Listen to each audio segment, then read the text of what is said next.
Good evening and welcome to the 20th reading in the Speculative Sundays poetry reading series where you can hear the poetry of possibilities. We're live on Facebook via Zoom. I'm Akua Leslie Hope, speaking to you from the ancestral land of the Onondaga, also known as the Seneca, keepers of the Western Door in the Southern Finger Lakes region of New York State. I pay homage to the Seneca, past, present, and future, as I do to my own ancestors by whose grace I exist and am sustained. This event is funded in part by poets and writers with public funds from the New York State Council on the Arts. Speculative poetry, the poetry of possibilities, includes alternate history, cryptids, monsters, cyberpunk, dystopia, fairy tales, fabulism, fantasy, folklore, futurism, horror, magic, mythology, occult, paranormal, robots, science fiction, shifters, slipstream, solar punk, solar funk, space opera, superheroes, supernatural, sword and sorcery, sword and soul, steampunk, time travel, post-apocalyptic, and weird. It takes all poetic forms plus sci-fi coup. This evening's reader is Adele Gardner, who has over 400 works of poetry, music, short fiction, art, photography, and nonfiction published in assorted venues such as Deep Magic, daily science fiction, ooh, I envy that, Strange Horizons, Legends of the Pendragon, The Doom of Camelot, Podcastle, Pedestal Magazine, newmyths.com, American Arts Quarterly, The Cape Rock, Dreams and Nightmares, Women in Science Fiction and Fantasy, and many more. Her first poetry collection is Dreaming of Days in Astafel. I hope I'm saying that correctly, 2011. Her awards include first place from the Poetry Society of Virginia, third place, long and short, in the Riesling Awards, and third place in the Balticon Poetry Contest. That's the Baltimore Science Fiction Society. 2 stories and a poem earned honorable mention in the year's Best Fantasy and Horror. She's graduate of Clarion West Writers Workshop, oh, prestigious, and a member of the Science Fiction and Fantasy Writers of America, the Horror Writers Association, Sisters in Crime, Mystery by the Sea, the Science Fiction and Fantasy Poetry Association, Poetry Society of Virginia, and the Hampton Arts League. She holds a master's degree in English literature with an emphasis on creative writing and Victorian literature from Old Dominion University, and an MLIS from Florida State University, and 2/3 of an associate in photography from Thomas Nelson Community College. Welcome, Adele. Thank you so much, Akua. It is such an honor to be here. I mean, seriously, I can't thank you enough. So I'm going to dive into reading, and the first poem that I'll read for you has not appeared anywhere yet because it is destined to be the title poem of my upcoming Halloween poetry collection, which will be released next October from Jackanapes Press. So just keep an eye out, please, for Halloween Hearts for Ray Bradbury. The master of Halloween sets his secrets in a row, jars and files and demon's fangs perched close to edges on high shelves, ready to leap into the master's head. Puppeteer, he builds his scene so wide he disappears inside with just a trace of howling in the wind, a signature of dust, as ephemeral and yet ubiquitous as grace. Hoofprints and feather brushes mingled till the chill autumn rain washes them away. His mind aflame with fevered Halloween dreams. The big orange moon rising high to turn the carnival grounds to the ridges of a red planet. The Ferris wheel spinning screamers up to the moon. The cars come back down again, empty save for shadows. Fertile with a skittering life of flaming red and orange leaves, the master's pen blooms Halloween hearts. Grotesque, twisted, scarcely human, the electric and eternal. Black cats, grandmothers bionic or dead, and yet sometimes more alive than we. Tattooed, jar-kept, electrified, the Halloween tree jangles the ornaments of their flesh. All flesh is grass, and sings of all our lives, the odd and strange, the lonely and ignored, but also the loved and not yet lost, the perfect, joyous childhood, the haunts and pranks and magic and wonder behind every bush and cellar door, never quite gone, just rolled up and tucked dry and safe in the hollow behind our withered, preserved hearts. He takes them out, odd puppets from their box, shakes out the strings, sets them to dance, new life, new air. Lifted to Mars, the moon, the stars, the skeletal heights of this Halloween tree, sketched out in pen and ink, penned Halloween magic. Joy-filled boy at heart, this master of the dark, brimful of the song of life and night, the gasping wonder of it, sees with a child's fresh eyes, even when the sights are bitter. Can't sit still, have to run out and do. We must live again, live forever, even if we tumble into the ravine by night to break our necks. We're dazzled by sparks from the flaming leaves of truth writ large as the sky and space, these fiery stars of orange and red, brown and black, fluttering like charred pages, the richness and color of a life. And don't forget that silver whisper of robots and the dead. In his devil's workshop, where he plays, not works, with glee.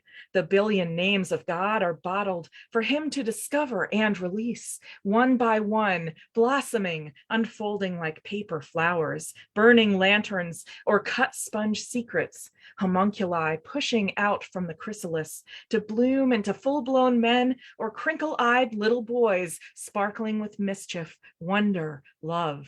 Or ignored old women with entire worlds in their gnarled hearts, compressed and rich as a dusty Martian landscape to which a soul-flying young girl can return. How many times has this tree bloomed, full of deep soul frights and skull-sweet treats, an eye-opener that knocks your socks off, never flinching from joy that explodes the mind with stars or digs despair deeper than a grave. Soft, pungent earth, pity and sympathy, terror and delight, embracing the strange, the twisted, finding corpse flower beauty even through the fright. This dark carnival Halloween night, this Halloween life through the ages, this day of dark and delight, celebrated by so many in different disguises around the world, with our Halloween hearts in our Halloween treetops. Across his Halloween moon, we howl to the universe. Ray Bradbury is the cat's pajamas. Halloween hearts. Safe in their cryogenic chambers, after Safe in Their Alabaster Chambers by Emily Dickinson.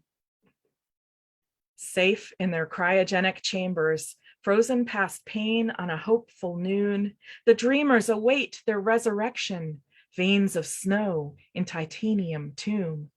Bobbing along on the crest of eons, castaways dying but never dead, slumber, chaste stasis, through time's tumult, ageless, figments of life in a drowsing head.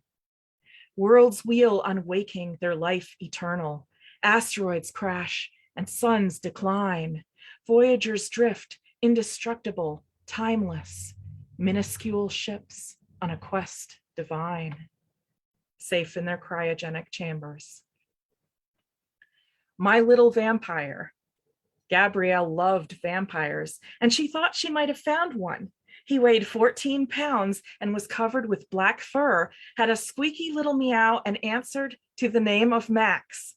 She knew vampires sometimes roamed the night in the form of bats, wolves, or black cats.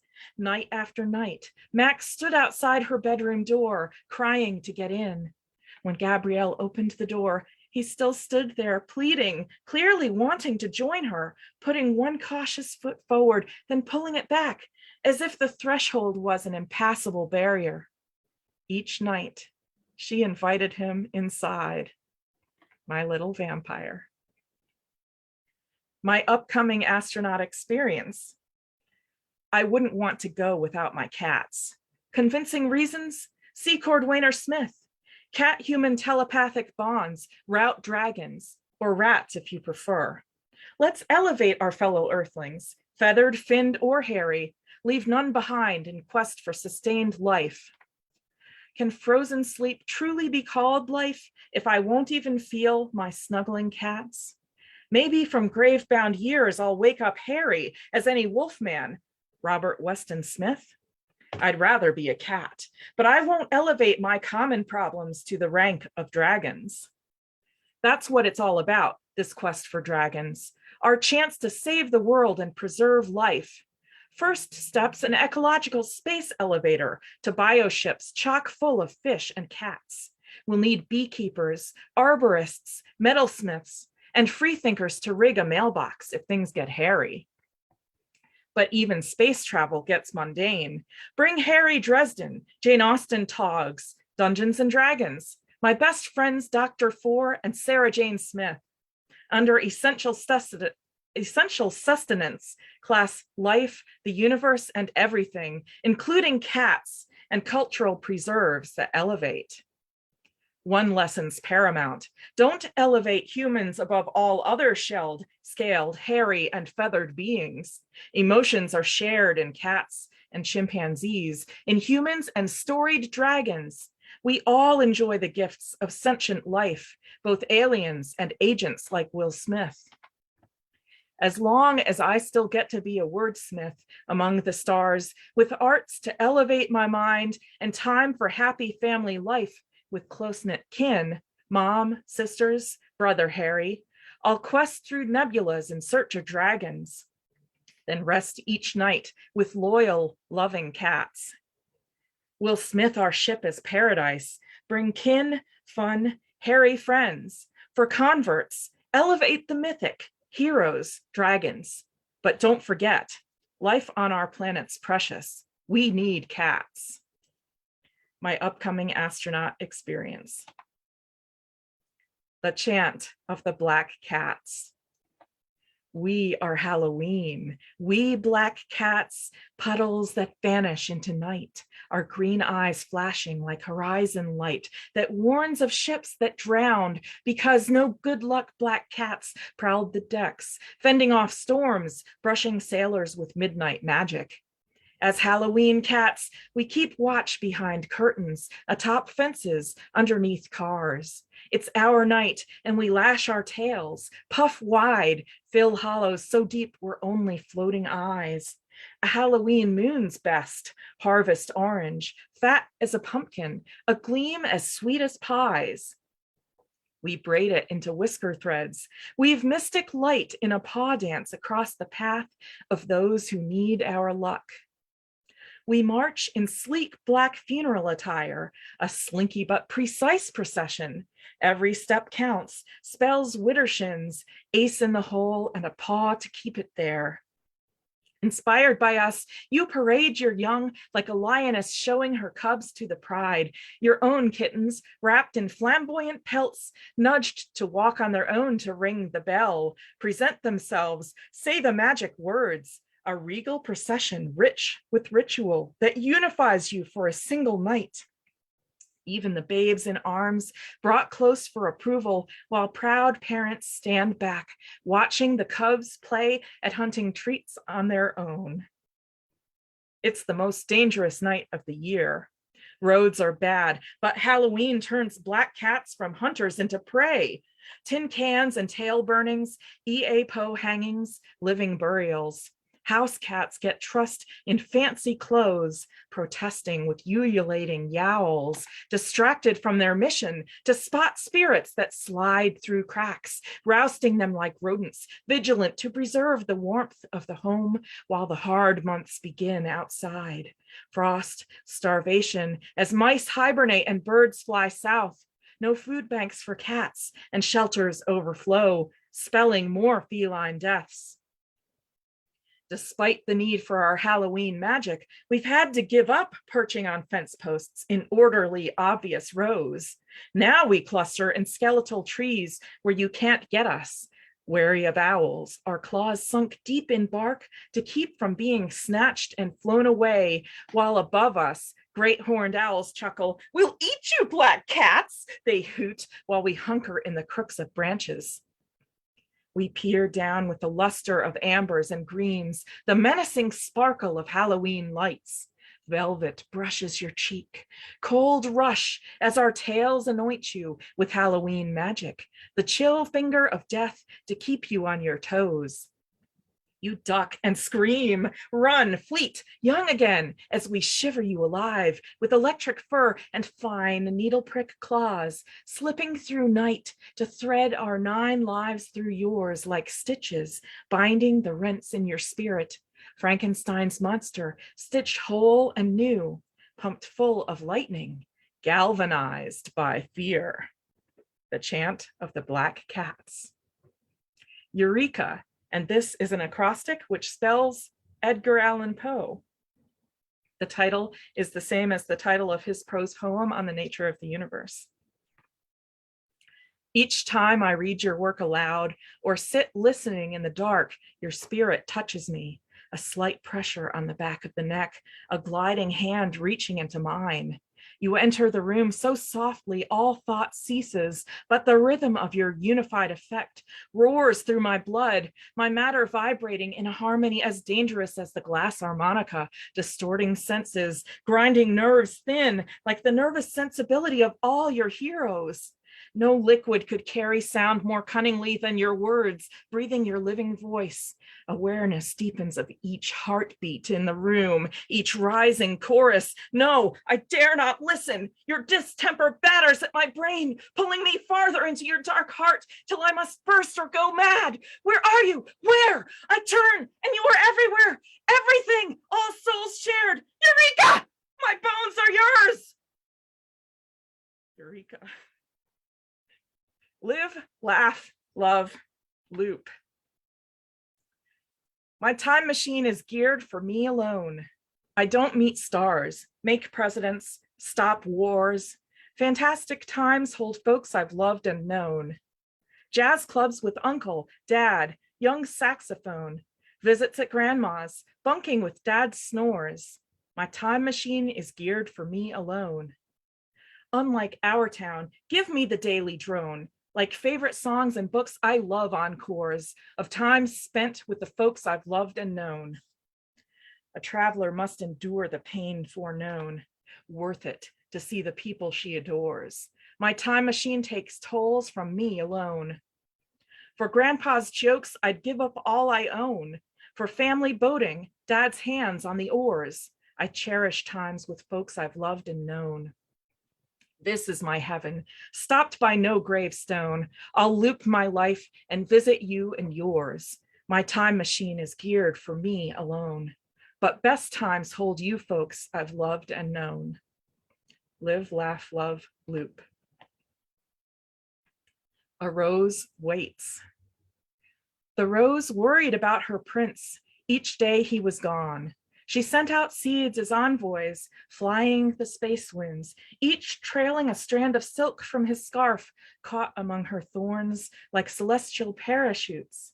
They landed, bloomed, formed colonies, guarded convents and palaces, brightened the lives of shy children who'd read of the prince's journey. She wanted news of him. She wanted him home. But mostly, she wanted to bring him back the pieces of his scarf so he wouldn't catch cold or breathe too much sand in the desert wind. Flights of swallows and geese stopped to chat, obligingly pecking away the weeds that threatened the small planet. They remembered the prince well. Tales of his ride were legendary, those captured birds considering it an honor, yet none had seen him again since he touched down on Earth. He must have taken another route home.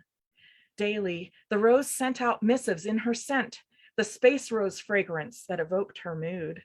Lonely, sad, loving, frightened, even angry, for a good familiar argument might be what her prince pined for most.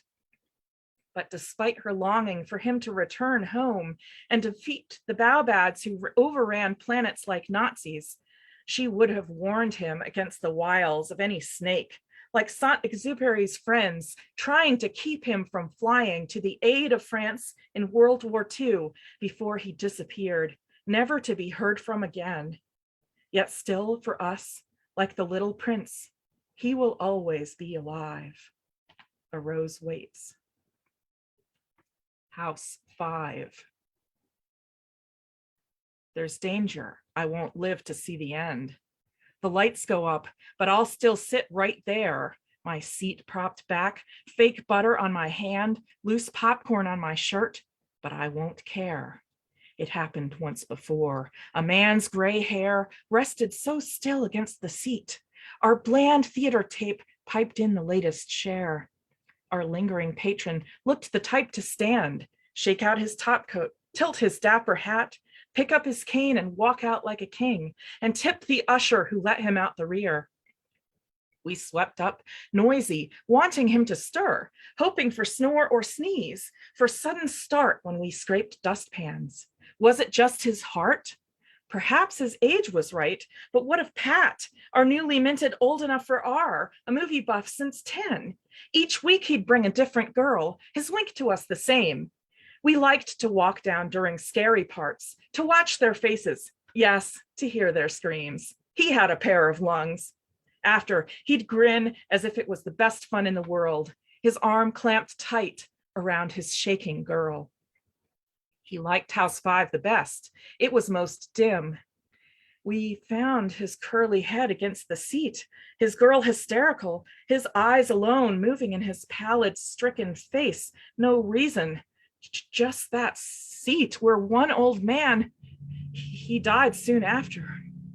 Whispered usher lore grew dark. House 5 was cold. We feared it then. We watched while friends within the box office tried, in secret, subtle, at our manager's side to steer guests clear and undersell House 5. It didn't work. No boss likes empty shows, and some shift's box was scornful of our fears, while we had other jobs and school. That's why we came to work one night and found that hush again.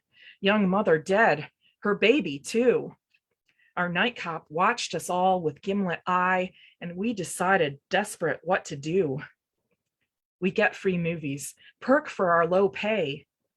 Before, we'd little time. We worked all shifts to make ends meet. Now we fill up the rows on staggered schedules, and booth botches shows so patrons leave. We tell them House 5's cursed. They stay away, and 5 gets colder. Days, it's not so bad. The back door hangs in bursts, and light streams in, while our thin crowds dispersed. But theater fests won't keep us warm for good. House 5. Which is we? The moon shone so brightly on the dark lake, a ladder of moonlight stretched like pearls on black velvet, connecting us to heaven. Despite the cool evening, it didn't take much persuading. Let's go for a dip, I suggested, just us two witches together, and my sister ran up into the boathouse to change and turn on a homing beacon so we could distinguish our shore from all the other night-clad cottages that merged into the impenetrable woods in the darkness. 1, 2, 3, we jumped in, transforming the painful shock of the cold lake into whoops of triumph. Yes, it feels icy now, but just wait until I try that new popsicle spell. Witches together, we bobbed in the night surf of Keuka Lake, while small, beautiful bats darted overhead with tiny cheeps, and my sister's little gray tuxedo cat watched worriedly from the windows, waiting to see if we dissolved into the midnight waves and melted clean away. We had the whole lake for our cauldron, with the moon already inside. We named the living ingredients. My friend, the large catfish, who ruled the fish in these parts with a generous twitch of black mustaches. Our dad's chortle of glee as he emerged from his soaring swan dive every summer, now many summers past. The lake remembers. The small, slaty stones on which I'd drawn messages every summer before skipping them out as far as they would go, carrying words like wishes. Not even my sister knew what those messages contained. Only the lake knew, and my fishy friends. Reading curiously as the stones sank into the soppy mud of the lake's floor, stirring up a small green-brown explosion. Layers and layers of Cuca memories stitched across both our lives, with this lake running deep as the heart through us both. We swam up the moon's ladder, two witches together, a secret meeting, talking of witchy things, our shared love of Ruth Chu, who awakened magic in us both with her children's books, The Wednesday Witched and What the Witch Left. Stories to which I'd introduced my sister when she was only 4, and I, at 9, feeling so worldly wise, a grown-up witch who swam with her magical fish-finding rock every summer and sought out secret magical clues in every Halloween party. My sister had taken it one step farther. After we'd plumbed the secrets of Mom's dresser drawers, seeking magical treasures like Ruth Chu's heroines, my sister struck up quite a correspondence with the author, until at last the greatest witch we knew had written one last time to say she couldn't exchange any more letters due to a severe lack of time. She drew a picture of a witch crying, prompting my sister to write even more, generously donating her own time to replace the time Ruth had lost. As grown witches now, we knew enough to make our own magic. We found it everywhere, the marvel of a double rainbow, the loyal black cat who rode my shoulders and snuggled close to guard me by night with his predecessor's kind green eyes, the miracle of loved ones visiting in dreams. In the beautiful solitude of Cuca Lake at night, we sank into the lights, reflecting from the farther shore like colored lanterns, blue, green, red, white, yellow, and the moon so high above, as far as a castle wall, a celestial castle closing its gates in a massive wall of clouds, lined cobalt and silver gray like armor, while the moon shone through an open casement, illuminating the distant shore like the painting of a shipwreck come to life. That high drama, a lighting so striking none could believe except we who had seen it, the moon opening her vault of magic to us high up in the sky. We drank in her wisdom with the lake, ducking down big gulps of molten silver as soft as snow, moonlight sprinkling a field of lilies in the black lake's reflected sky. When we got too tired to swim to shore, after all our back floating, stargazing, and magic working, our magical cats climbed onto the prow of our old rowboat, sitting beside the guiding lanterns while the boat magically rowed to find us, oars tended by the ghost men that we played baseball with all summer on the hill above Dad's field at the entrance to the magical wooded kingdom beside our childhood home in Cuca Park. We hung on the handles at the stern, pulled behind the boat, gliding through black water soft as silk, invisible in the quiet wake, luxuriating like ghosts. Anyone looking on would only see one cat on the prow, one cat on the stern, perched like icons of Bast, while our chuckles rose invisibly from behind the boat, an unearthly humor like the voice of Lake Cuca herself, which is we. Akua, I wanted to check with you and see how we're doing with time. I have one or two shorter poems I could read if you like, or I could stop. You keep going? All right. Thank you. Soul lanterns. Our loft starship, tear-shaped pod of night, glows inward with familial joy, a hearth of laughter, warm, bright, heart sleep across deep space, safe from cold, despair, bitter nothing. Soul lanterns light us home. Soul lanterns. The catty hours. Midnight with my little black cat waiting for Halloween, pricking me with his fine needle claws, signs of love as he purrs, purrs, sharp as his green eyes, staring deep into my soul, his pointed ears, pointed tail, little black magic cat riding on my chest like the flat of a broom. As I soar through dreamland, guarding me, hissing my demons away as anxieties dig deep in the wee small hours, the witching hours, the canny green-eyed hours, the catty hours. Calm, dark waters, dipping cool hands, smooth as the black velvet of midnight, with my little black cat. Fingers stir through purring black fur as I smooth angled cheeks and triangle chin that slant like his wise, glowing cat eyes. Max purrs me to sleep, rumbles regular as waves, pushing me off the shore with winkin', blinkin', and nod, sailing through starland, dreamland, little black cat perched on the helm.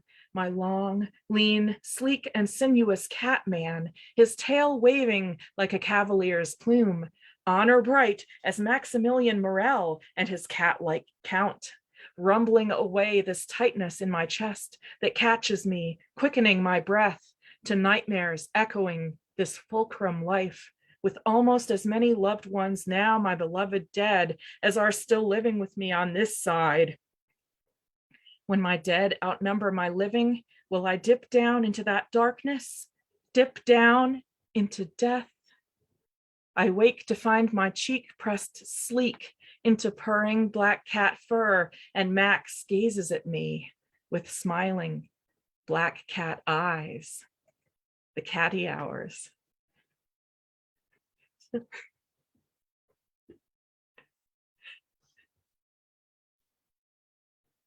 Should I stop there? I was too stunned to find to find my non-mute button. Thank you so, oh my gosh. Oh, that was wonderful and magical, and for me, so consonant, so resonant. You took us many fabulous, incredible places. Adele, thank you. That was so fun, and it made me laugh. And you have so many great lines, but I will start with the questions. I have a question from the audience, and I'll start there before I start chatting with you. And this is really, I think, congruent with what you read. How much of these works, asks Easy Ernie, are autobiographical? How much of these works are autobiographical?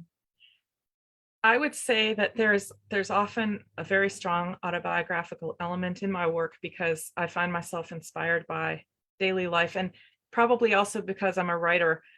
As I experience my life, my mind is also going to the other possibilities and speculating on what it would be like if this, that, or the other, magical, real, or, these various things. So there's a strong fictional element that gets put in there, but I feel like that, to me, part of the magic of this is, what would life be like if these various other things were also true, or they are true on some level of reality for me in my heart. And so that's one of the reasons that I write, actually, is to try to make that, realize that, and bring it to life. But I would say if anyone is looking for a one-to-one congruence, I'm not sure that you could necessarily pin it down, although that swim with my sister was very real. And that one is probably the most autobiographical of all the ones that I read. That one in the catty hours, although, I mean, Max he's a real kitty, and he used to soothe me and sit on my chest and things like that. So, things like that, those are real. And then Soul Lanterns, I want to give a shout out to my friend Greer, because I wrote that at her house, and it was based on the experience of the warmth in her house and just the Soul Lanterns, I had a tear-shaped pod of night. That was so glorious. I love Soul Lanterns. Well, I love them all, but there were some that just struck so gorgeously close to home. And I felt Cuca. Now, for those of you who don't know, where I am is about an hour from where she's talking about in the Southern Finger Lakes. Cuca Lake is a lake that I would go to in Hammondsport, New York. I did not have Adele's gorgeous and lush experience, dissolving into the midnight wave, the witch's weave. The lake remembers. Oh my gosh. Oh my gosh. And how you evoke what the experience through time. I loved how you traveled through time, you know, when you were younger, and then when I think you were a teenager, and then when you grow up. I love the beautiful images that you evoke with the cat at the prow of the boat. Oh my gosh. Oh my gosh. That was so glorious, which is we. And I think that I'm so glad Ernie asked about the autobiographical, but that imbues it with yet another touchstone for people. It was very sensuous and very sensual. You engage all of our senses. You know, we're tasting it with you, we're seeing it with you, we're feeling the swimming with you. The other incredible image from that was the ghost that you played baseball with during the summer. Say That's something. actually, I'm gonna, because then it will, yeah, thank you, because I wanted to see you. that's a perfect example of how my mind takes reality and transposes this additional element, because of course we didn't have enough players to field a full baseball game, so we were always playing with ghost men on various bases, and then we'd have to say what they were doing, and you know, ghost men were making home runs and things like that. But you know, in my reality, the ghost men are actually real. In fact, here's a comment from Mary Soon Lee. Yes, the Witch's Wee poem felt very real. And she goes on to say, I find it hard to remember lines, phrases when listening to rather than reading poetry, but I loved the line, we had the whole lake for our cauldron. You have so many fabulous, fabulous lines. I wanted to ask you about, well, I'll skip those. I'll come back to those. I wanted to ask you about a poem in particular, now that we're talking about poems in particular. And my time machine is made for me alone. Was that a sestina? Was that a That particular one, form? that one, No. My upcoming astronaut experience. That's the yes, one. I'm misreading my notes. Was that a sestina? that was a sestina, and the live Yes, laugh I live. loved it. Okay. Please repeat for the audience the N words, if you don't mind. Oh, sure, sure. And the other one you were mentioning, the live laugh love loop, is a villanelle. Let me just go back to my upcoming astronaut experience. So the end words are cats, Smith, dragons, elevate, Harry, and life. I love words. Oh my gosh. Oh my gosh. I've got to do something with cats and dragons. I love that you use those words. Oh, bravo, bravo. Uh, that was so fun and so moving, my upcoming astronaut experience. And it's possible. So perhaps you are truly, truly considering it, because it's now such a possibility. And the one that you said that was a villanelle, my time, the refrain I remembered, but I don't remember the title, was my time machine is made for me alone. That was the villain. That was lovely. That was lovely. So later on, I was going to ask you later if you use forms, but you do, and you do them movingly and orally, in an orally compelling way. So I'm delighted to hear them and feel them. When did you start writing poetry? Um, I'm not positive that this was the start, but what I remember is when I was in, it was probably fourth grade. And I had this little Snoopy notebook and I took it to class and they taught us how to write a haiku and I started writing Halloween haiku. And that's the first thing I remember. So your first work was speculative. Oh, Halloween haiku in fourth grade. I love it. That's marvelous. Because I was going to then ask, when did you start writing speculative poetry? And it seems your first poetry was already in the zone. Did you go elsewhere with it? Is that what you primarily written all along? I've always written a mix of speculative and what they call literary. And, my father, for about 21 years was an English professor who loved writing. And he was actually one of the many inspirations, but one of the main inspirations for me becoming a writer, because when I was a child, he would read us with great delight. He would read us his poems, and we were all so excited whenever he would get one published. And I mean, from a very early age, it was just so wonderful. And some of his poems were very funny. He'd read them at the dinner table. It was just great. Oh, And that's fabulous. so, That's but fabulous. and he also wrote some speculative verse as well as a lot of literary verse. And actually, I'm his literary executor. I was his agent. Now I'm his literary executor. And so I've had, Wow. you might find, and we've collaborated on some works as well. So Oh, Delbert fabulous. Gardner, if anyone wants to know. Say his name again, please. Delbert R. Gardner. And Delbert R. Gardner. yes. And I want to mention too that my mother was instrumental in this whole literary endeavor.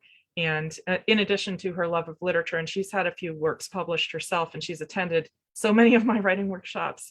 But she typed the vast majority of Dad's submissions to help send them out. And then when I was about 10, I started asking her to type my picture books that I was writing.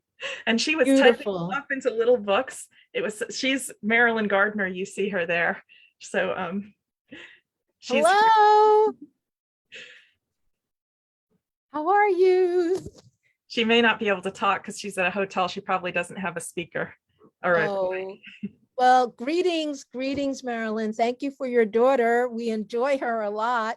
Thank you for imbuing her with the love of literature. I celebrate parents. I think they should all get badges and, and get to go wherever they want to go, to the Taj Mahal or whatever. Like, we should gift them and reward them and honor them. That's fabulous. Do you have a favorite type of speculative poetry? Wow, a favorite type. If you're and I don't know if you know why I asked, right? Because I've been asking people about types and keeping lists of them, and the field is huge and wide. Yes. So I'm not trying to limit anybody, but I'd also like to know if you have a favorite. If you're talking about genre type, I don't have a favorite because I love them all.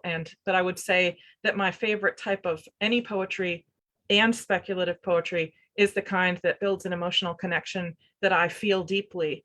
And although I love and I'm fascinated by very intellectual poems that, cause me to think, and, and poems about problems that need to be fixed. Those also move me, though. That there's often an emotional connection with those poems as well. So, and having grown up loving folk music, any kind of protest poetry, I also really love. So, there's that. but I think I'm a person that can't be pinned down because I write it all, read it all, and love it all. So, I mean, I appreciate the question, but unfortunately, I can't answer that. Great, that's fine. How do you decide what you want to write about?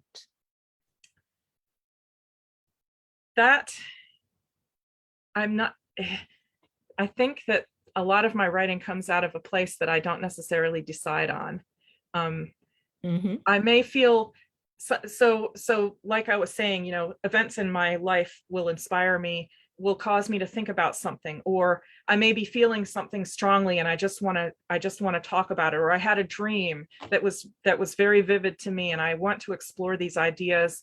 I miss someone, or in the case of Live Laugh Love Loop, I attended the play Our Town, in which my nephew was performing, and there was that Ah, scene where the dead get to go back to earth and they say, you don't want to do this, it's terrible. And I was like, it wouldn't be terrible to me. Even if I just caught one glimpse of my mother's face, I would say, yes. this is worth it. So I totally disagreed, and that's where that poem came from. So I feel like I'm often caught off guard by these ideas, and I don't have time to write them all down. A lot of them just kind of disappear because I just don't have the time. But my brain is usually flooded with things that I want to write about. But then there's the other thing too, which I urge anyone who's interested in writing to try, which is I'm often inspired by calls for submission, where the editor will have put forth a theme, and it will be something I hadn't necessarily thought about writing a poem about. But when I get into it, I'll usually write 5 or even maybe 10 poems on the subject, and then I'll kind of get on a roll and I'll write even more. It becomes so compelling, and it causes me to think about things I hadn't thought about in a new way. And I really enjoy that too. Another wonderful line from you: when my dead outnumber my living. I've thought about it. It's amazing that you said that. It's like you plucked the thought right out of my brain. And then when you mentioned Our Town, that made me think about it again. Oh, Mary Soon Lee says, yes, editorial themes can send you down unexpected trajectories. Indeed, they can. Another wonderful line: joy-filled boy at heart. I wondered about your use of rhyme. You seem to have a great facility with it. Are you very connected to it? To rhyme, um, I'll I'll confess something. When I walk around this house by myself, I make up songs on the fly to my cats, and they Me always too. Me too. All the time. Oh my gosh. Okay, I'm not the only one. Thank you. Go ahead. That's awesome. I find myself rhyming a lot because I'm singing these songs to my cats. So, I guess I would say that yes, probably it's ingrained, but I think I may be reinforcing it with all these cat songs. Mhm, mhm. Yes, my cat songs, your cat songs. I love hearing that. Thank you. Thank you so much. Um, I loved your little black magic cat, and I loved that the cat was asking for permission. So you integrated that idea that the vampire has to request permission to enter, but this is also your cat, your protector. So Max appears a lot. Do any of the other cats also appear in your poetry? All my cats appear. I would say of all the cats, Max and then Rocco probably appear the most.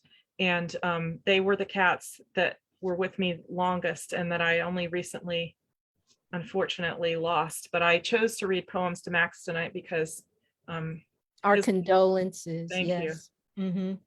His loss is so recent and just hit me so hard. I felt like I really wanted to dedicate this to him. And actually, I Oh, selected poems and read them to him while he was here. So he was involved. great, great. Did he like them? I mean, mine sometimes express opinions about good songs versus bad songs, good sounds. Did he enjoy that? He enjoyed, I think he enjoyed the ones especially that related to himself and cats. The cat ego, yes, yes, yes. Make it about me, he said.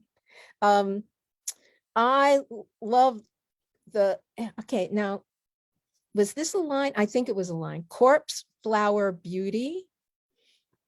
And that you spoke about Bradbury, Dickinson, and Poe. Do you have other folks um, that you consider foundational and important to you? Well, Antoine de Saint-Exupéry, of course. You included him too, yes. And Le Petit Prince, yes, yes. Alexandre Dumas. Ah, And Dumas. I actually did manage to sneak in a reference to the Count of Monte Cristo in the Caddy Hours, where his name was like Maximilian Morel and the cat-like count. That's my favorite book. Those two, The Little Prince and the Count of Monte Cristo, I read those books over and over. There's other authors who are foundational but don't necessarily make a strong appearance in my poetry. Roger Zelazny is an early and continuing love of mine. And then, thank you. Robert Frost, I love his work too. There's just so many.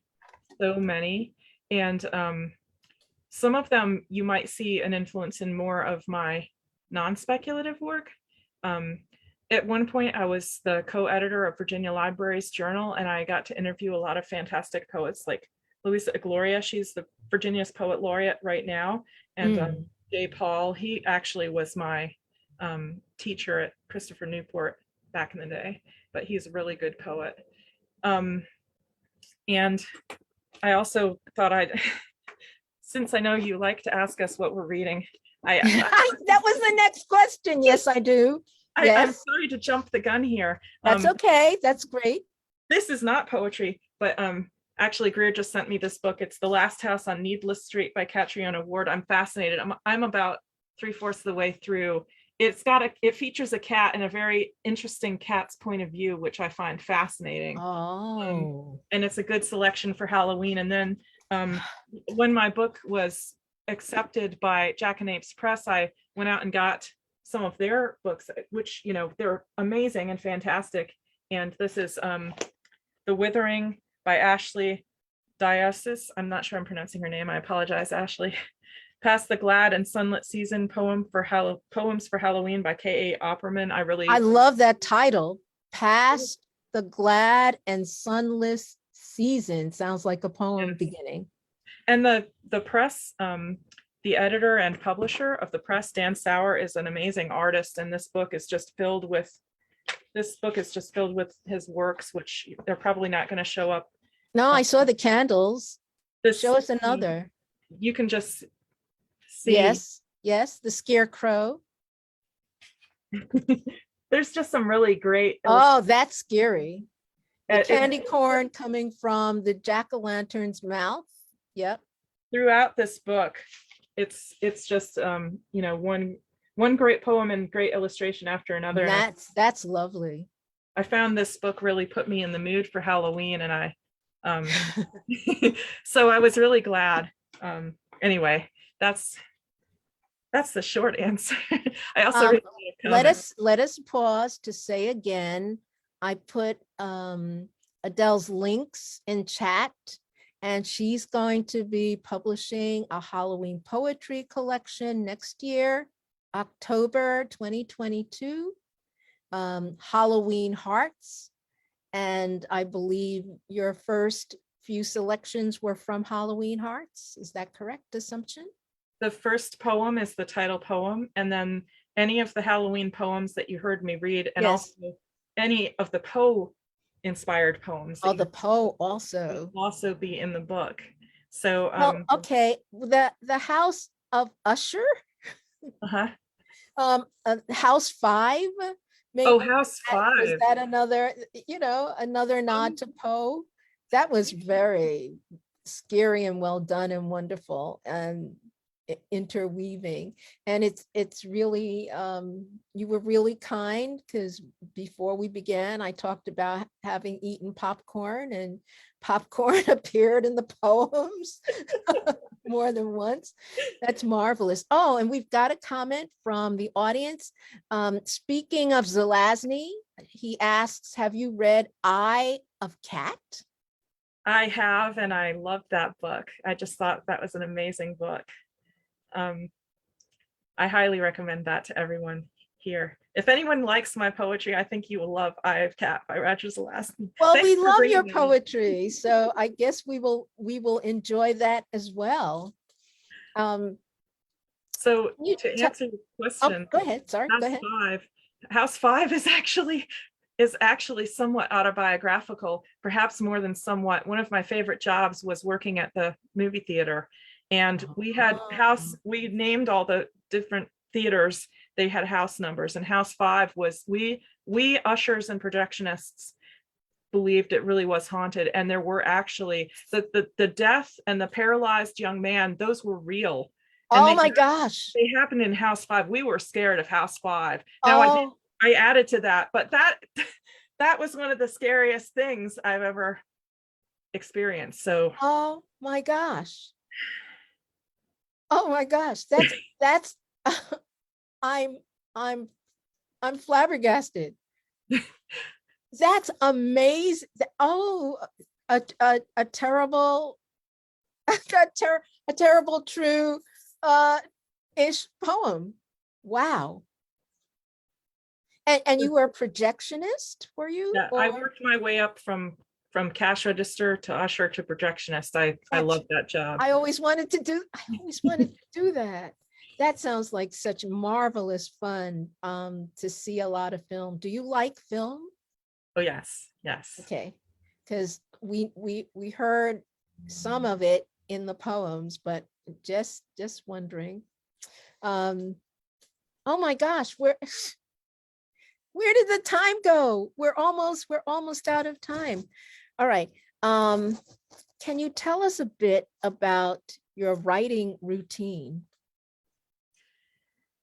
My routines change all the time, but I think the one thing that holds constant is that I try to carry writing instruments with me practically wherever I go. Even if I'm going somewhere where the only thing I feel comfortable with is whatever will fit in my pockets, I'll tear a few sheets off a notebook and stick a pen in my pocket with them. And I do a lot of writing in my car, actually, on my lunch break at work. Or, if I go somewhere and I arrive early, or, there's bad traffic, I've always done that, and it's served me really well. Other things are not so routine, but I do really like writing in my backyard. I love writing with cats. I lie down on the bed. Sometimes they'll sit on me while I write. They love to sit on my page. Practically anywhere that I'm writing in my house, you'll also find cats helping me write in one way or another. Can you tell us who's in the room with you that we can see right now? We see the person that's in the room with you. Who's that? That is Emerus. He is named after a knight of the Round Table. Oh, you didn't even have to turn. We saw him right over your shoulder. But well, I wanted you to see his sister more. Oh, his sister. You can't really see her very well right now. Let's see. There she is. On the other side of the lamp is Morgana, yes. Arthur's sister. So Elliot's in the other room, unfortunately. He's snoozing in the other room. So they are obviously used to you reading and to you talking to others. They truly don't mind. They're totally chilled out and enjoying your reading and performance also. Actually, one time I recorded a poem and Rocco started meowing along with it. And every time I would read, he would meow. So I changed the poem I was reading and turned it into a Halloween cat poem and read along with his meows, and it worked out really well. Oh my gosh, that's fabulous. Is that recorded? Actually, it is. It's on one of the past pages of the Halloween on reading. Okay. I think it's called Black Cat Halloween, and the meowing is courtesy of Rocco. So folks, we're referring to the Science Fiction and Fantasy Poetry Association. Every Halloween invites people to submit oral recordings of their poetry. That's open to everybody. If you'd like to, I believe you'd like to submit a poem there. And oh my gosh, and we've got another fabulous comment. Cats help me write too, says Mary Soon Lee. They are excellent muses, and I second that. And my goodness, it is 8 o'clock. Adele, you were fabulous. This went fabulously quickly. Thank you so much for generously sharing your work at what I know is a challenging time. Our condolences, because we know about that love, as Mary Soon Lee also attested to the enduring wonderfulness of cats. Thank you. Thank you for pushing through and being here. It was fabulous. It went fast. I'm delighted you were here. Thank you everyone for coming and joining us for Speculative Sundays. And please keep an eye out for us next month. We will have Mary Soon Lee, who is also in the audience with us tonight. Peace, blessings to all. And thank you, Adele. Good night. So much.